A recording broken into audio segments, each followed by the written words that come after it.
Gilas Pilipinas Women's Center Jack Animam umiyak. Gilas Pilipinas lumalakas.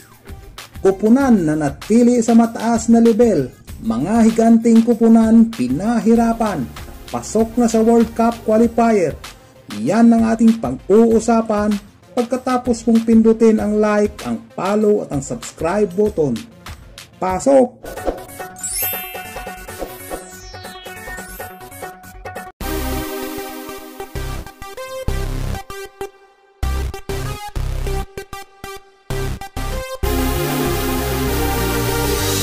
Pasok na nga ang Gilas Pilipinas Women's Team sa pre-qualifying tournament ng 2026 FIBA Women's Basketball World Cup na gaganapin sa bansang Germany. Ito'y pagkatapos pataubin ng ating kupunan ang lalo pang nag-i-improve at lumalakas na Team Lebanon. Sa nakakakabang laban, tinapos ng Gilas Pilipinas Women's Team ang laro sa score na 73-70. Para manatili sa Division A. Sa naturang laban, nakagawa si Jack Animam ng double-double performance na 14 points at 16 rebounds na may 5 assists at 3 steals. Dahilan para tanghalin itong TCL Player of the Game. Naiyak pa nga siya rito dahil sa sobrang saya.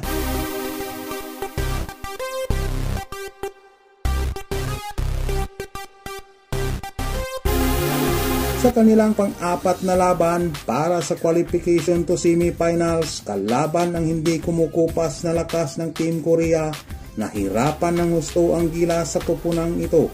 Nagtapos ang laro sa score na 104-71.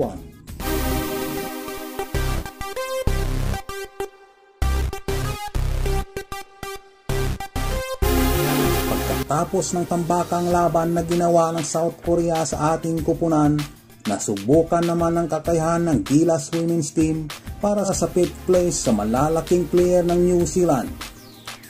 Nakalamang pa ang ating kupunan sa kalagitnaan ng laro, ngunit ayaw magpatalo ng malakas ng New Zealand.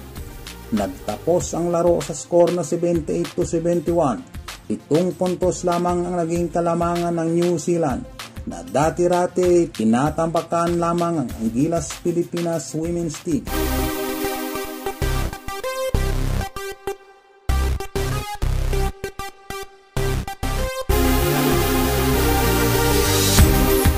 Sa pagkatalo ng ating mga pambato sa huling laban ng mga ito, bumagsak ang Gilas Pilipinas Team sa pang-6 na pwesto lamang. Ngunit mas mataas ito kung ikukumpara sa nakaraang taon na nakuha ng kupunan na 7th place.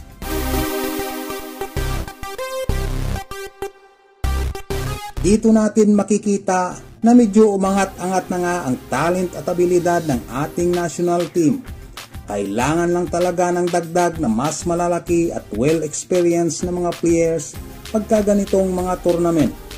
Isa pang patunay nito noong ikalawang laban nila kontra sa world rank number 9 na Japan, na pagkatapos nilang matambakan sa unang laban kontra sa Australia, bumawi sila sa sumunod na laban.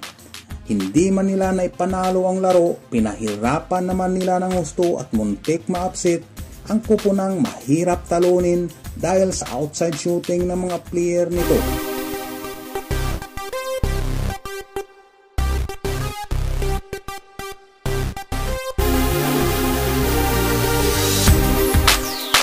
So ayun na nga, pagkatapos ng tournament, nakaisang panalo ang ating kupunan, mananatili ito sa Division A at pasok na para sa pre-qualifying tournament ng 2026 FIBA World Cup.